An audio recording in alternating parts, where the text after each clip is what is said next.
পরবর্তী প্রশ্ন হচ্ছে, রাসূলুল্লাহ সাল্লাল্লাহু আলাইহি ওয়াসাল্লাম বলেছেন একটি দল কিয়ামত পর্যন্ত কিতাল করতে থাকবে। এখন প্রশ্ন হচ্ছে বর্তমানে সেই দলটি কারা, আর এই উক্ত হাদিসের সঠিক ব্যাখ্যা কি? কিছু মানুষ বলে সেই দলটি হচ্ছে আল কায়েদা এবং তার অনুসারীরা। তাহলে আসলেই তাদের এই কথাটি কতটুকু সঠিক, দয়া করে জানিয়ে বাধিত করুন, জাযাকাল্লাহু খাইর। সুবহানাল্লাহ, একজন মানুষ যখন হাদিস বর্ণনা করে তখন তার উচিত, আমরা কিন্তু আহলে সুন্নাত ওয়াল জামাতের আকীদা মানহাজ হচ্ছে এটা, একই বিষয়ে সমস্ত হাদিসকে একসাথ করা। আহলে সুন্নাত ওয়াল জামাতের আকীদা ও মানহাজ হচ্ছে একই বিষয়ে সমস্ত হাদিসকে একসাথ করা, এটা হচ্ছে নিয়ম।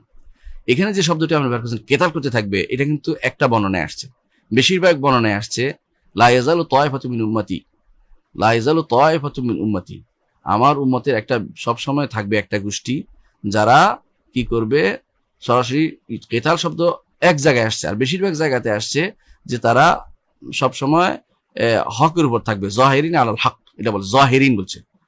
ইউকাতিলুনা এটা সব জায়গায় আসে না, মানলাম এটাও আসছে, ধরে নিলাম যে এটাও আসছে। তাহলে আপনি শুনেন, তাহলে কি যারা যারা কেতাল করবে না এমন লোকও থাকবে এদের ভিতরে, এই তয়েফের ভিতরে যারা যুদ্ধে লিপ্ত হবে না ওরাও থাকবে। এটা হচ্ছে সব ইজমাই মত। আপনি দেখবেন ইমাম নওয়াবী কি লিখছে, ইমাম নওয়াবী রাহমাতুল্লাহ এই ব্যাখ্যা এটাই করেছেন, এবং যুগ যুগ ধরে আলেমরা যে ব্যাখ্যা করেছেন, আপনি এখন নতুন ব্যাখ্যা দেওয়ার কারণ অর্থ হচ্ছে আপনি কিন্তু পথভ্রষ্টের পথে রওনা হয়ে গেছে। এই জন্য তারা যে কেতাল শব্দটা পেয়ে গেছে, একটা শব্দ পাইলেই দৌড়াইতে হয় না। দেখুন আরেকটি কারণ, তাহলে বোঝা গেল যে শব্দ বিভিন্ন রকম আসছে, যে কেউ কেতাল করবে কেউ করবে না, কিন্তু তারা কিন্তু এই দলের ভিতরে থাকবে। যদি কেতাল যুদ্ধের মধ্যে থাকে তারাও এই দলে থাকবে, আবার কেউ আছে তারা হতে পারে মাঠ পর্যায়ের কর্মী, দিনে এনে দিনে খায়, তারা মাঠের কাজ করে, তারা পড়াচ্ছে, তারা দিন নিয়ে গবেষণা করছে, লিখছে, কেউ দিনের কথা বলতেছে, ওয়াজ নসিহত করতে, সবাই কিন্তু এই গোষ্ঠীর ভিতরে পড়বে। শর্ত হচ্ছে একটা, সেটা হচ্ছে তারা আল্লাহর পথে থাকতে হবে, আল্লাহর সঠিক কোরআন এবং সুন্নাহর আকীদা নিয়ে তারা থাকবে, এবং কোরআন সুন্নাহর মানহাজ নিয়ে তারা থাকবে। নিজেরা নিজেদের মন গড়া একটা মানহাজ তৈরি করবে না। এখন যদি শুধু কেতালকেই আপনি মানাত ধরেন, আপনি মানাতুল তাকলিফ ধরেন, তানকিহুল মানাত করেন, তাহলে বিপদে পড়ে যাবেন। কেন? কেতাল তো করেছে খারেজিরাও, আপনি কি তাদেরকে এই দলের ভিতরে ঢুকাবেন? কেতাল করেছে অ্যাসাসিন গোষ্ঠী, তাদেরকে এই দলে ঢুকাবেন? কেতাল করেছে যুগে যুগে হানাহানি মারামারি গোষ্ঠীর কোনো অভাব নেই, শৈবিরাও করেছে, এমনকি যারা দিন বিরোধী তারাও কেতাল করেছে। কেতালটা আসলে মূল উদ্দেশ্য না, উদ্দেশ্য হচ্ছে হকের উপর টিকে থাকা। হকের উপর টিকে থাকতে হলে যেখানে যেটা প্রয়োজন, যদি কোথাও কেতালের ডাক আসলে সে সবার আগে কেতালে যাবে। তুবা লিরাজুলিন, ওই ব্যক্তির জন্য সুসংবাদ। রাসূলুল্লাহ সাল্লাল্লাহু আলাইহি ওয়াসাল্লাম বলেছেন যে যখনই কোনো সংবাদ শুনেছে যুদ্ধের, সেখানে সে দৌড়ে গেছে। তবে শব্দটা হতে হবে কোনো অথরিটি থেকে, গ্রহণযোগ্য অথরিটি থেকে, অজানা কোনো ব্যক্তি থেকে নয়, অথবা টোরাবোরা পাহাড়ে লুকিয়ে থাকা ব্যক্তি থেকে নয়। সেটা হতে হবে অবশ্যই গ্রহণযোগ্য অথরিটি থেকে, যাদের যুদ্ধ করার মতো যাদের সামর্থ্য আছে, এরকম লোকরা যুদ্ধের আহ্বান জানিয়েছে এবং সে আহ্বানে সাড়া দিলে কাজ হবে, মুসলিমদের উপকার হবে, এমন কোনো যুদ্ধ হতে হবে। শুধু হানাহানি মারামারি নয়, গোপনে কোথাও হত্যা নয়, এটা ইসলামের অনুমোদিত কোনো নিয়ম নয়। তো আপনি বুঝতে পারছেন যে কেতাল শব্দটা এখানে একটা শব্দ, অন্যখানে আসছে জাহিরিন, তারা প্রকাশই থাকবে, অর্থাৎ অন্যদের উপরে তাদের হুজ্জাত ওয়াল বায়ান, এটা ব্যাখ্যা করেছে সমস্ত আলেমরা, যে তারা বিল হুজ্জাত ওয়াল বায়ান, বর্ণনা দিয়ে এবং দলিল দিয়ে তারা অন্যদের উপরে গালেব থাকবে। যেমন বর্তমান সময় দেখবেন আপনি মাশায়েখুল হারামাইন শরীফাইন, তারা বর্ণনা এবং দলিল দিয়ে যারা বেদাতি, মুশরিক, শিরিক, কুফরি এবং যারা এই তথাকথিত হানাহানি মারামারিতে লিপ্ত, এদের মধ্যে তারা কিন্তু দলিল দিয়ে কিন্তু প্রাধান্য পাচ্ছে। এরা হচ্ছে হকপন্থী। এর বিপরীতে শুধু যদি কোনো হানাহানি মারামারি দেখেন, তাহলে আপনি হকপন্থী কখনো সাব্যস্ত করতে পারবেন না। যুগ যুগ ধরে যারা মারামারি করেছে তাদেরকে ইসলাম কখনো পছন্দ করেনি। রাসূলুল্লাহ সাল্লাল্লাহু আলাইহি ওয়াসাল্লামের আদর্শ দেখেন, তিনি কিন্তু বলেছেন যে কোনো নেতৃত্ব থাকলে তাকে মেনে নিতে, এমনকি যতক্ষণ পর্যন্ত সে সরাসরি কুফরিতে না থাকে তখন তার বিরুদ্ধে অস্ত্র দান করতে নিষেধ করেছেন। আর সরাসরি কুফরি থাকলে তার বিরুদ্ধে অস্ত্র ধরতে হলে সামর্থ্য অনুসারে, সামর্থ্য না থাকলে সেখানে সামর্থ্য অর্জন করা পর্যন্ত সেখানে আপনাকে দিনের প্রচার প্রসার করতে হবে, মানুষকে বুঝাতে হবে, এটা এই দায়িত্বের মধ্যে আমার থাকতে হবে। তাহলে কেতাল শব্দটা অর্থ এই নয় যে এটা হচ্ছে মানাত, মানে এটাকে ধরে রাখতে হবে, এটা নয়, বরং এটা একটা পর্যায়। যদি এটা আসে তাহলে এটাও করবে, এটা না আসলে সে বয়ান দিয়ে, প্রমাণ দিয়ে, পড়া দিয়ে, দিন দিয়ে, আকীদা দিয়ে সে এগিয়ে যেতে থাকবে। এটা তার কর্মকাণ্ডের মধ্যে সবসময় পরিচালিত থাকবে। এটা হচ্ছে এর অর্থ, যেটাকে বলা হয়েছে যে তয়েফা মানসুরা বা সাহায্যপ্রাপ্ত দল। এই সাহায্য এমন কি, সুবহানাল্লাহ, আলেমরা যেটা বলেছেন এটা আপনি ভালো করে বুঝে নেন। এই সাহায্য দুনিয়াতে সে হয়তো পাবে না, অনেক সময় দেখবেন যে আলেমরা লাঞ্ছিত হয়েছে, কষ্ট পাইছে, মারা গেছে, তাই বলে সে কি শেষ হয়ে গেছে? না, শেষ হয় নাই, সে আখিরাতে সাহায্য পাবে। এটা আল্লাহ তাআলা কোরআনে কারীম বলেছেন, ওয়ালাকাদ সাবাকাত কালিমাতুনা লিইবাদিনাল মুরসালিন, অবশ্যই সাবাকাত কালিমাতুনা লিইবাদিল মুরসালিন, আমার রাসূলদের জন্য সাবাকাত কালিমাতুনা, তাদের জন্য আমার বাক্য সত্য হয়ে গেছে। সেটা কি? ইন্নাহুম লাহুমুল মানসুরুন, তারা সাহায্যপ্রাপ্ত হবে। দুনিয়ার বুকে অনেক রাসূল সাহায্যপ্রাপ্ত হয়নি, আল্লাহ তাআলা তাদেরকে সাহায্য করেছেন, অর্থাৎ তাদের দুনিয়ার বুকে বাহ্যিক দৃষ্টিতে তারা সাহায্য তাদেরকে অনেক হত্যাও করেছে। আপনার কোরআনে কারিমে দেখেছেন যে বনী ইসরাইল বহু নবীকে হত্যা করেছে।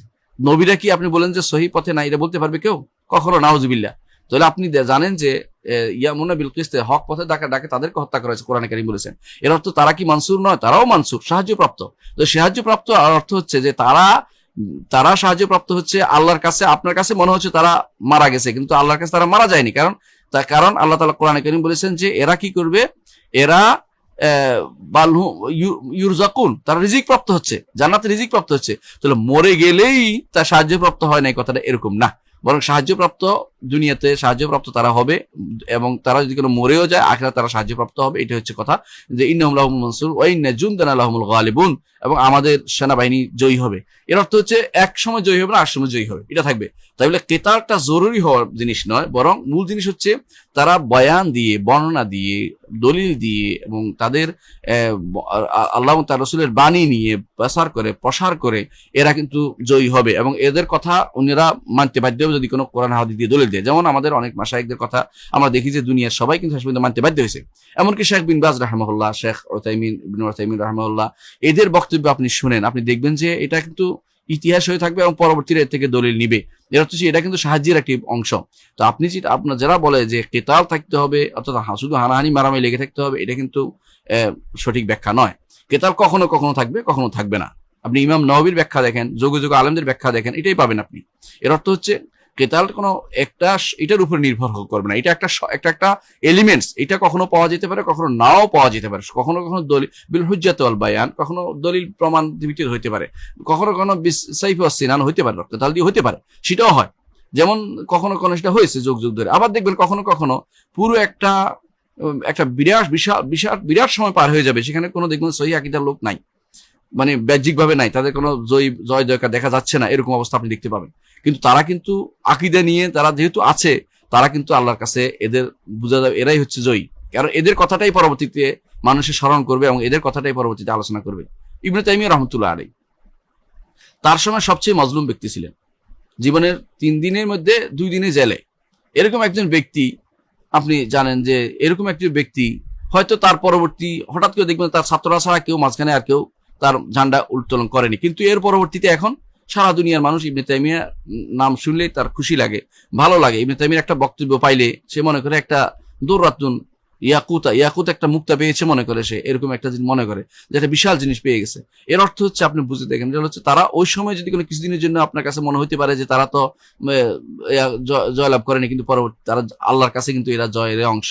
যে হয়তো এই সময়ে সাময়িকভাবে তাদের বিপর্যয় হয়েছে, কিন্তু তারা জয়েরই অংশ রয়ে গেছে। বাংলাদেশে ধরেন সহিহ আকীদার মানুষের অভাব কম, তারা অনেক, কিন্তু তারা কিন্তু যে কোনো জায়গাতে তারা বিল বায়ান, দলিল প্রমাণ দিয়ে তারা কিন্তু শ্রেষ্ঠ। অন্যরা মানুষ বেশি হতে পারে অথবা তাদের লোক বেশি হতে পারে, তার দাবি বেশি হতে, কিন্তু তারা কিন্তু বেশি নয়।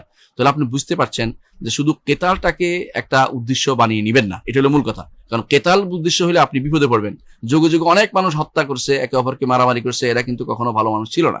কেতাল উদ্দেশ্য না, উদ্দেশ্য হচ্ছে যে একটা কখনো কেতাল হবে, কখনো কেতাল হবে না, কিন্তু তাদের দলিল প্রমাণ তারা তাদের প্রকাশে থাকবে।